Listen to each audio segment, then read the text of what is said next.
A photograph of a man said to be known as Painman, whose head was found dumped in bushes. His body is yet to be found. Gunmen shot and killed a 34-year-old man in Mount Salem, St. James this morning, just 48 hours after a curfew ended.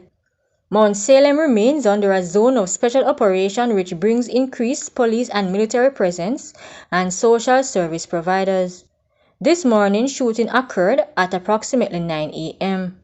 The deceased Sanjay Rankin from a Crawford Street address was reportedly transporting sand in a wheelbarrow near his home when he was shot. He was employed to a popular restaurant and entertainment center in Montego Bay. At least 3 residents have been shot over the last 3 weeks, forcing the police to restrict movements in the community. Police have identified the 2 children and man killed in a triple murder along the Flower Hill Main Road in Salt Spring, St. James on Monday evening. They are 7-year-old Justin Perry and 9-year-old Nakolvia Simit, both students, and Tevin Hale, otherwise called Bansel, 26, all 3 from Salt Spring. The 3 were shot dead when a gunman opened fire on a taxi they were in. Police believe Hale was the intended target of the gunman.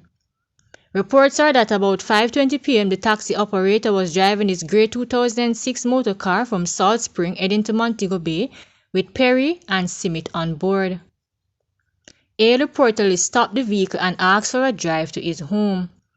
As Hale entered the car, a man armed with a rifle immediately exited bushes along the right side of the roadway and opened gunfire at the vehicle, hitting him, Simit and Perry in the head and upper body.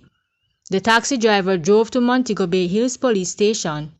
Hale and both students were rushed to Cornwall Regional Hospital where they were pronounced dead on arrival.